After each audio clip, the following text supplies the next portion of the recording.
In the beginning, all matter existed at one place in the form of a tiny ball. पूरा universe एक छोटे ball की तरह था, बिल्कुल छोटे बॉल की तरह था। और इसकी साइज कितनी थी? अनइमेजिनेबल स्मॉल वॉल्यूम, इतनी छोटी कि अपन सोच नहीं सकते हैं, इतना छोटा यूनिवर्स था। इसके बाद infinite temperature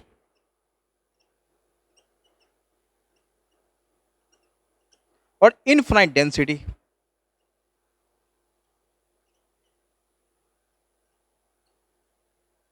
just like black hole की तरह था ये।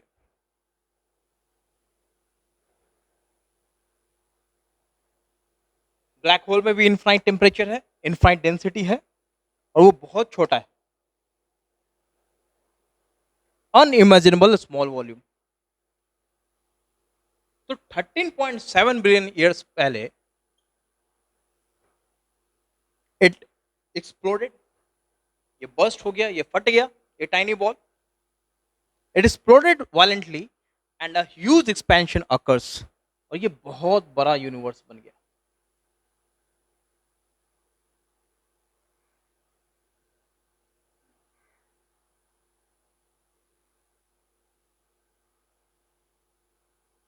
अब आप ये कहेंगे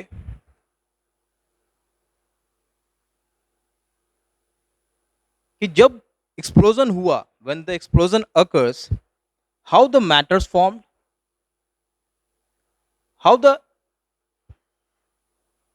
प्रोटॉन्स, न्यूट्रॉन्स, इलेक्ट्रॉन्स फॉर्म, ये क्वेश्चन आएगा। क्योंकि कोई भी मैटर का बेसिक एलिमेंट क्या है, बेसिक केमिकल कंपोनेंट्स क्या है, कोई भी मैटर का, इस बोर्ड का, इस मार्कर का, तो वह प्रोटॉन, न्यूट्रॉन और इलेक्ट्रॉन। तो मैं अब आपको बताऊंगा कि कैसे प्रोटॉन, न्यूट्रॉन और इलेक्ट्रॉन प्रोड्यूस हुआ और कैसे एलिमेंट्स प्रोड्यूस हुए। फर्स्ट एलिमेंट हेलियम और हाइड्रोजन कैसे प्रोड्यूस हुए, मैं आपको ये बताता हूं। तो जब ये एक्सप्लोजन हुआ तो उसके 3 मिनट के अंदर ही, जब ये एक्सप्लोजन हुआ उसके 3 मिनट के अंदर ही क्या क्या प्रोड्यूस हुआ? प्रोटॉन्स। ठीक है, प्रोटॉन्स, प्रोटॉन्स, न्यूट्रॉन्स, ये 3 मिनट के अंदर ही प्रोडक्शन हुआ। Protons, neutrons. इलेक्ट्रॉन्स इसलिए नहीं होता है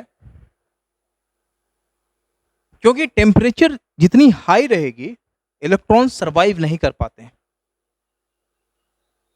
इसलिए इलेक्ट्रॉन प्रोडक्शन नहीं होता है यहां पे। जब एक्सप्लोजन होता है, एक्सप्लोजन के 3 मिनट के अंदर बस प्रोटॉन और न्यूट्रॉन बनते हैं, इलेक्ट्रॉन्स नहीं बनते हैं।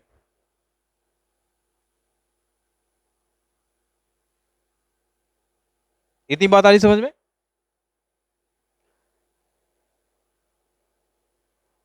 प्रोटॉन्स और न्यूट्रॉन्स जैसे ही बने,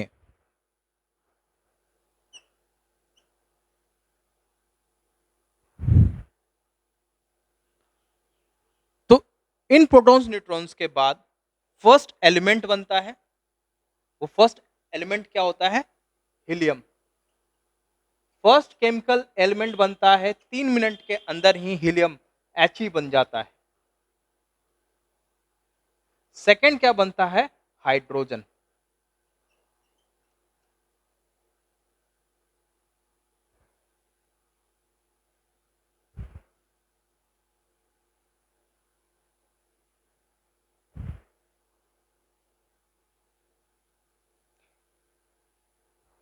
इतनी बात आ रही समझ में? अब जैसे जैसे ये जो पूरा यूनिवर्स का टेम्परेचर पहले बहुत इनफाइनाइट था, बहुत गर्म था यूनिवर्स। धीरे धीरे ये यूनिवर्स ठंडा होता है, टेम्परेचर डाउन होता है। कितना? जब 4500 केल्विन, जब यूनिवर्स का टेम्परेचर डाउन होता है, जब टेम्परेचर यूनिवर्स का टेम्परेचर ठंडा होता है, मतलब यूनिवर्स ठंडी होती है, तो फिर क्या प्रोड्यूस होता है? इलेक्ट्रॉन्स। इलेक्ट्रॉन्स, तो फिर प्रोड्यूस क्या होता है? इलेक्ट्रॉन्स।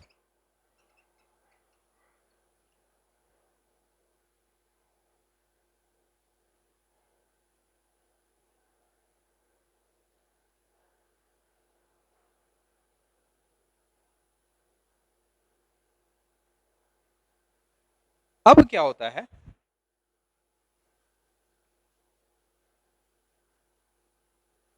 ये इलेक्ट्रॉन्स कब प्रोड्यूस होता है? ये तो 3 मिनट के अंदर प्रोड्यूस हुआ, प्रोटॉन्स, न्यूट्रॉन्स, हीलियम और हाइड्रोजन। 3,80,000 साल बाद, इतने ईयर्स के बाद कौन प्रोड्यूस होता है? इलेक्ट्रॉन्स प्रोड्यूस होता है, क्योंकि टेम्परेचर कम हो जाता है, यूनिवर्स ठंडी हो जाती है। ठीक है। अब क्या होता है? जैसे एक्सप्लोजन होता है, तो ये मैटर्स जो थे वो छोटे छोटे मैटर्स में बट गए। ये जो टाइनी जो बॉल था, ये जो बर्स्ट हुआ, तो इसके एक्सप्लोजन के बाद जो मैटर सब में बटा, डिस्ट्रीब्यूट हुआ पूरे यूनिवर्स में, तो किसी को ज्यादा मिला, किसी को कम मैटर मिला, कहीं ज्यादा मैटर इकट्ठित हो गया, कहीं ज्यादा मैटर इकट्ठित हो गया। अब जहां पे ज्यादा मैटर था, जहां पे ज्यादा मैटर इकट्ठित था, तो वहां पे जाहिर सी बात है वहां पे ज्यादा ग्रेविटेशनल फोर्स होगा। तो जिसके पास जितना ग्रेविटेशनल फोर्स, उसके पास उतना हाइड्रोजन, उतना हीलियम। ठीक है। जिसके पास जितना ग्रेविटेशनल फोर्स होता है, वो उतना हाइड्रोजन को, हाइड्रोजन के पास उतना वो हाइड्रोजन को अपने पास बुला लेता है, उतना हीलियम को बुला लेता है।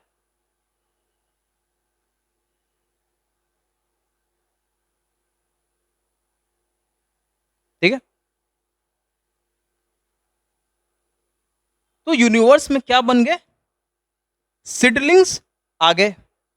सिडलिंग्स मतलब बीज दे दिया गया।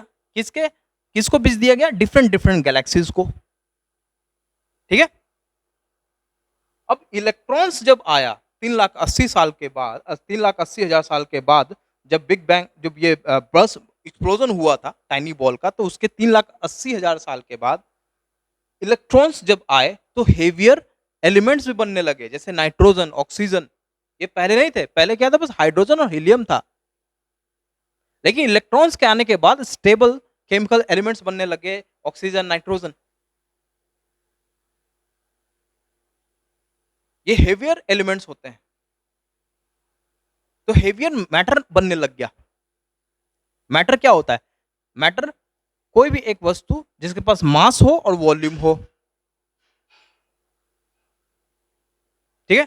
सॉलिड, वाटर, गैस, तीनों मैटर है। ठीक है। अब देखो, अब मैं आपको बताऊंगा फॉर्मेशन ऑफ स्टार, कि स्टार कैसे बना।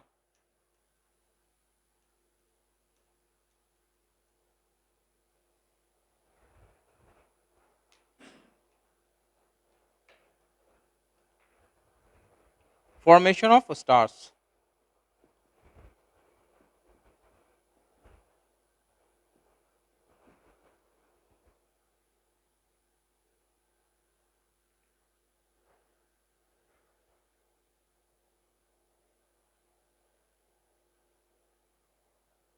अभी से 5 to 6 बिलियन ईयर्स पहले,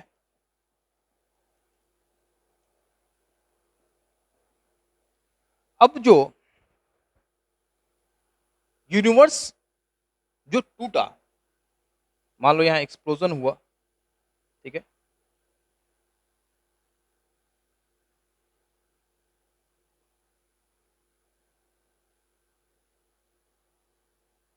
ठीक है।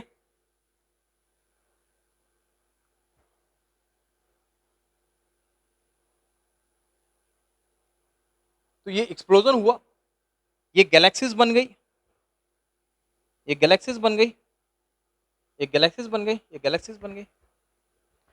अब जिसके पास जितना मैटर, मान लो यहाँ पे ज्यादा मैटर है, मोर मैटर है, जिसके पास ज्यादा ग्रेविटेशनल फोर्स होगा, जितना ग्रेविटेशनल फोर्स उतना हाइड्रोजन इसके पास आ जाएगा, उतना हाइड्रोजन इसके पास आ जाएगा, उतना हाइड्रोजन इसके पास आ जाएगा, उतना हाइड्रोजन इसके पास आएगा, जितना इसका ग्रेविटेशनल फोर्स है उतना ये हाइड्रोजन को एकत्रित करेगा। तो वेरिएशन इन गैलेक्सीज आ गया, variation in size of galaxies आ गया, समझ लो, variation in size of galaxies उत्पन्न हो गई। ठीक है, कोई बड़ा गैलेक्सी हुआ, कोई छोटी गैलेक्सी हो गई। अब क्या होता है कि ये जब ग्रेविटेशनल फोर्स से हाइड्रोजन और हीलियम को बुलाते थे और जो भी हेवियर एलिमेंट्स को जब ये खींचते थे तो एक क्लाउड बनता था, एक एक एक बादल सा बनता था, एक क्लाउड बनता था गैस का, ऑक्सीजन का, नाइट्रोजन का, हाइड्रोजन का, हीलियम का।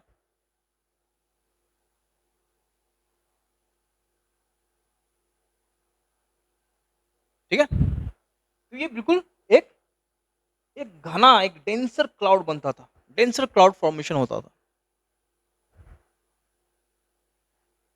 ये कब हुआ? 5 to 6 बिलियन ईयर्स अगो, 5 से 6 बिलियन ईयर्स साल पहले की बात है, ऐसा होने लग गया।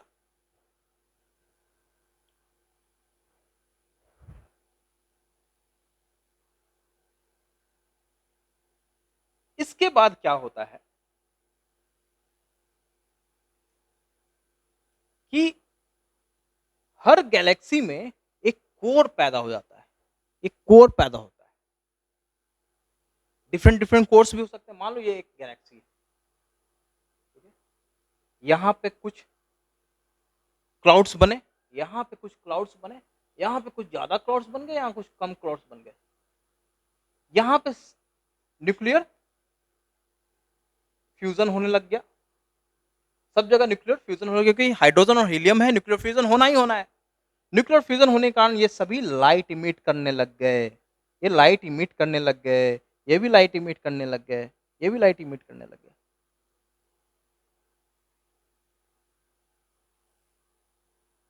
ठीक है, एक्सप्लोजन हुआ, मैटर्स डिस्ट्रीब्यूट हुआ, जिसके पास जितना मैटर उतना ग्रेविटेशनल फोर्स, जितना ग्रेविटेशनल फोर्स उतना ज्यादा हाइड्रोजन हीलियम उसके पास आएगा एलिमेंट, प्रोटॉन्स, न्यूट्रॉन्स और इलेक्ट्रॉन्स भी आएगा, हेवियर एलिमेंट्स भी आएंगे उस ग्रेविटेशनल फोर्स के कारण, ऑक्सीजन, नाइट्रोजन।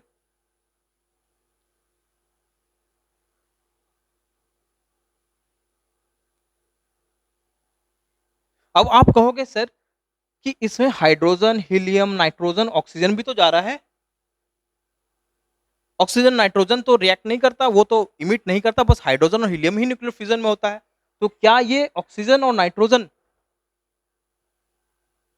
का क्या रोल होगा? क्या वो भी इमिट करते हैं लाइट? क्या वो भी इग्नाइट होते हैं, जलते हैं ऑक्सीजन और नाइट्रोजन? तो मैं कहूंगा नहीं, क्योंकि ऑक्सीजन, नाइट्रोजन ये दोनों क्या है? ये हेवियर एलिमेंट्स हैं, ये हेवियर केमिकल एलिमेंट्स हैं। ठीक है, ये हेवियर केमिकल एलिमेंट्स हैं।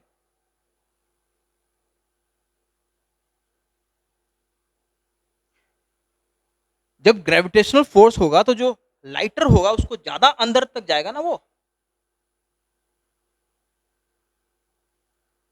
जैसे ग्रेविटेशनल फोर्स आया तो जैसे ही ग्रेविटेशनल फोर्स आएगा तो जितने भी बॉडीज हैं यहाँ,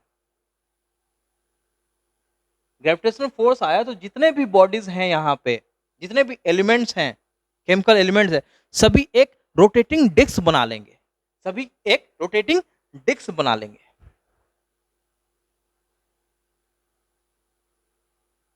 आ रही समझ में? ग्रेविटेशनल फोर्स आया तो जितने भी केमिकल एलिमेंट्स हैं सभी एक रोटेटिंग डिस्क बना रहे हैं।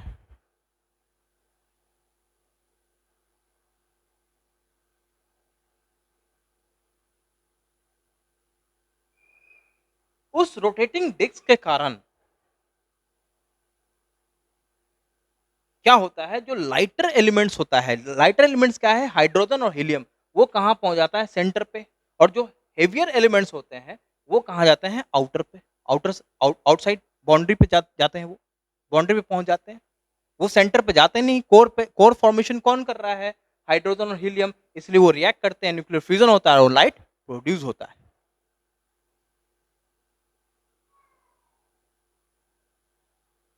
और बाहर जो है, जो जित सर्कुलर डिस्क है, कोर के बाहर कौन आ गए? हेवियर एलिमेंट्स, ऑक्सीजन, नाइट्रोजन और डस्ट पार्टिकल्स।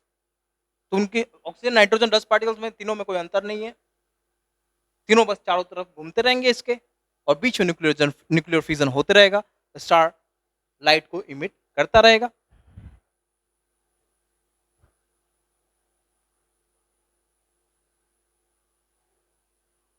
समझ रहे हैं आप? इसके बाद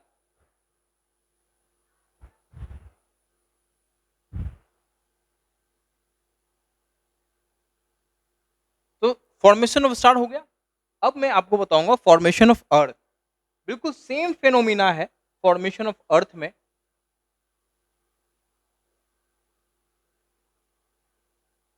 फॉर्मेशन ऑफ स्टार है तो यहां पे मैं फॉर्मेशन ऑफ सन कर देता हूं, ठीक है, फॉर्मेशन ऑफ सन। अब क्या होता है कि मिल्की वे गैलेक्सी में सेम फेनोमेना, मैटर होता है, जितना ज्यादा मैटर उतना ज्यादा ग्रेविटेशनल फोर्स, जितना ज्यादा ग्रेविटेशनल फोर्स उतना ज्यादा हाइड्रोजन, हीलियम और हेवियर एलिमेंट्स, ऑक्सीजन, नाइट्रोजन सब आए। तो ये मान लो हमारा गैलेक्सी है, ठीक है, और यहां पे कौन आ रहा है? हाइड्रोजन, हीलियम, ऑक्सीजन, नाइट्रोजन, ये सब आ रहे हैं। और यहां पे ये क्या बना रहे हैं? एक कोर, एक कोर बन रहा है। अब ये ग्रेविटेशनल फोर्स है, चारों तरफ ये घूम रहा है, ये घूम रहा है, ये सर्कुलर मोशन में है, ये चारों तरफ घूम रहा है, ठीक है, ये चारों तरफ घूम रहा है। अब जो लाइटर एलिमेंट्स हैं वो कहाँ आएगा? अंदर आ जाएगा, ये भी हाइड्रोजन, हीलियम अंदर आ जाएगा। और जो हेवियर एलिमेंट्स हैं वो कहाँ रहेंगे? इस ऑर्बिट पे, ऑक्सीजन यहाँ पे रहेगा, नाइट्रोजन यहाँ रहेगा, ये अंदर नहीं जा पाएगा, क्योंकि लाइटर एलिमेंट्स जितने होंगे उसको ज्यादा ग्रेविटेशन फोर्स से वो खींचेगा ना अंदर। हेवियर एलिमेंट्स बाहर ही रह पाएगा, क्योंकि वो ज्यादा अंदर तक खींच नहीं पाएंगे सब।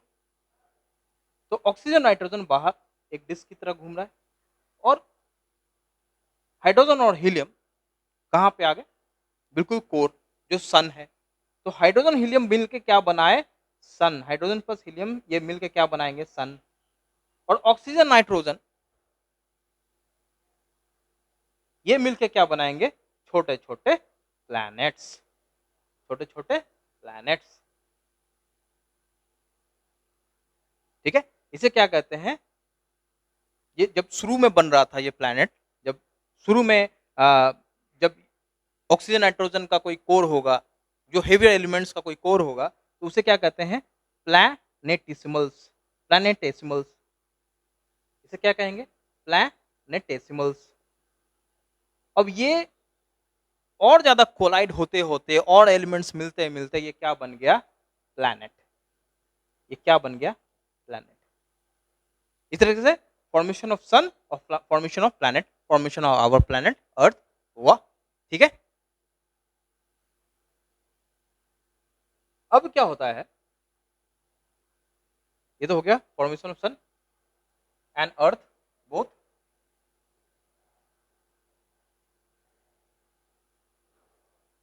अब स्ट्रक्चर ऑफ अर्थ।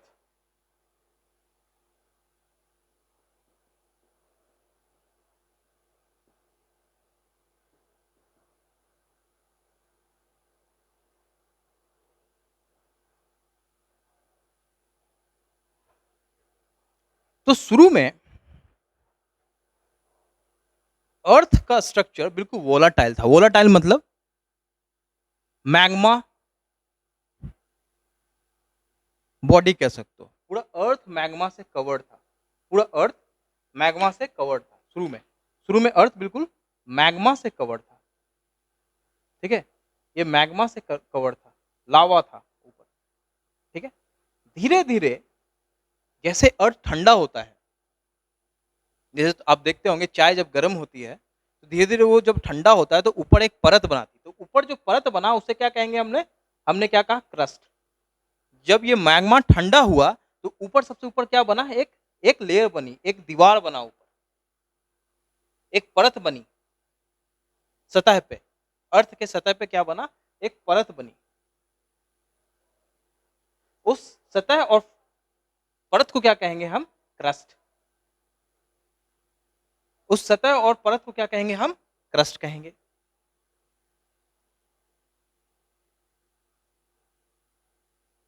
ठीक है, क्रस्ट के नीचे क्या आया, मेंटल। मेंटल के नीचे क्या आया, आउटर कोर। उसके नीचे क्या आया, इनर कोर। ये क्या था, स्ट्रक्चर ऑफ अर्थ। ठीक है,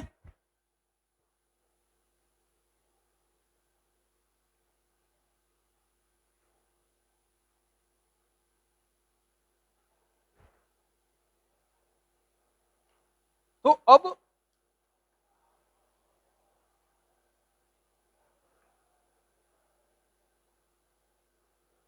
अभी प्रेजेंट जो हमारा जो प्लेनेट है वो कैसे बना, पहले से, पहले तो ऐसा था, बिल्कुल लावा था, मैग्मा था। तो ये 3 स्टेप में हुआ। पहला कि loss of primordial atmosphere, loss of primordial atmosphere, कि ठंडा हुआ अर्थ। ठीक है, इतना ठंडा कि ऊपर बस बर्फ ही था एक समय में हमारे पूरे अर्थ पे। ठीक है, तो लॉस ऑफ प्रीमोडियल एटमॉस्फेयर हुआ। सेकंड,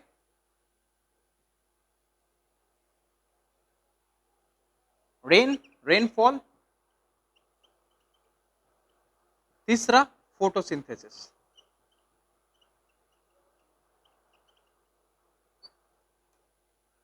ठीक है, तो पहला तो मैंने बता दिया कि अर्थ जो था पहले मेंटल पूरा पूरा मैग्मा था, मैग्मा से कवर था, बाद में वो ठंडा हुआ और एक क्रस्ट बना, ठंडा हो गया, एक परत बना, क्रस्ट बना। तो loss of primordial atmosphere.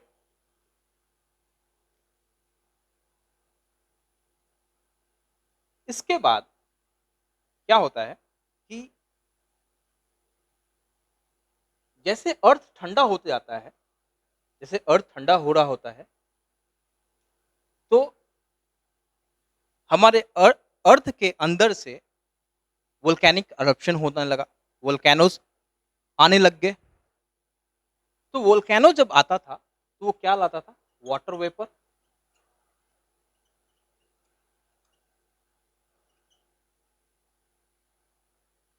Carbon dioxide.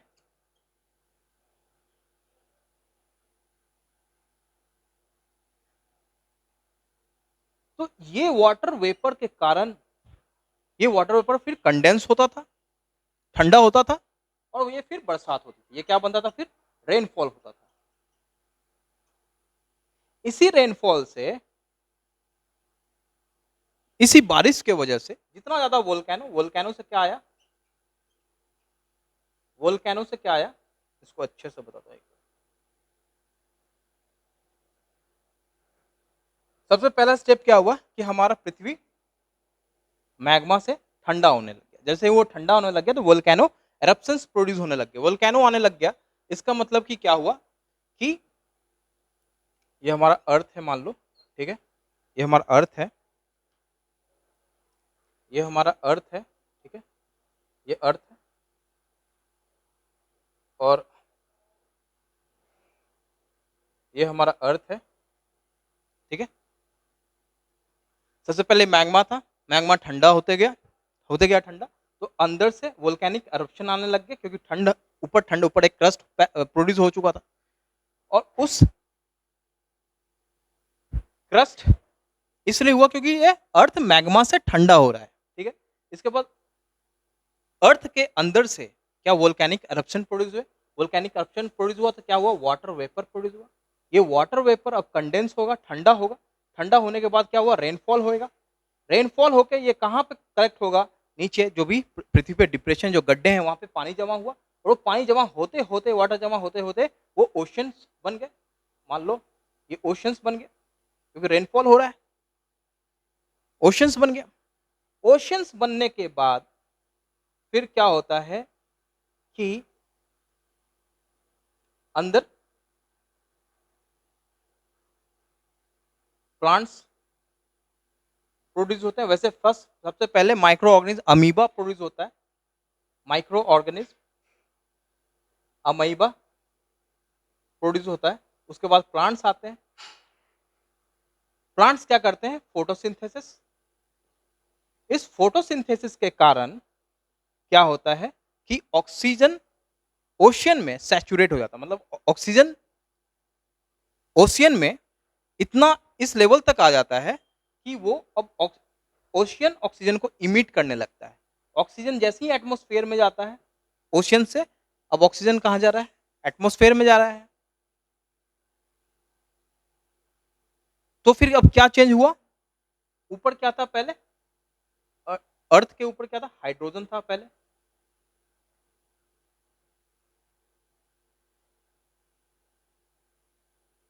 Nitrogen था, कार्बन डाइऑक्साइड था, वाटर वेपर था। अब जैसे ही ऑक्सीजन ऊपर जाने लग गया तो हाइड्रोजन कम होने लग गया, कार्बन डाइऑक्साइड कम होने लग गया। वाटर वेपर तो अल्टीमेटली रेनफॉल लाता है, तो वाटर जितना वोल्केनिक एरप्शन आते गए वो वाटर वेपर बनते गए। तो बिल्कुल कंपोजिशन ही चेंज हो गया। ऑक्सीजन इंक्रीज होने लग गया हमारे एटमॉस्फेयर में, नाइट्रोजन इंक्रीज होने लग गया हमारे एटमॉस्फेयर में।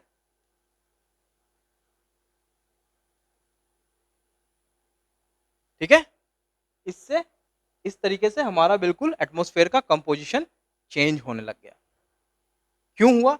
वोल्केनिक एरप्शन के कारण। ठीक है, इस तरीके से हमारा एटमॉस्फेयर भी, जो प्रेजेंट एटमॉस्फेयर है, एक हेल्दी एटमॉस्फेयर बना हमारा। हेल्दी एटमॉस्फेयर बनता है, हेल्दी लिथोस्फेयर बनने लग गया, और एक हेल्दी हाइड्रोस्फेयर भी बनने लग गया। तीनों चीज बन रही है, हाइड्रोस्फेयर भी बन रहा है, ऑक्सीजन भी आ रहा है यहाँ, वाटर भी आ रहा है। रेनफॉल के कारण यहाँ क्या बन रहा है? ऑक्सीजन फॉर्मेशन भी हो रहा है। तो तीनों चीजें हो गई, hydrogen, lithosphere and hydrosphere. Combination of hydrosphere, lithosphere and atmosphere is equal to biosphere. Hence life succeed, life आ गई हमारी कहाँ? अर्थ पे। अर्थ ओरिजिन ऑफ लाइफ इस तरीके से आया। ठीक है, अगली क्लास अर्थ क्रस्ट पे होगी। लिथोस्फेयर को बताऊंगा कैसे वोल्केनिक एरप्शन होता है, कैसे रॉक्स फॉर्मेशन होते हैं। ठीक है, डिफरेंट टाइप्स ऑफ रॉक्स भी बताऊंगा।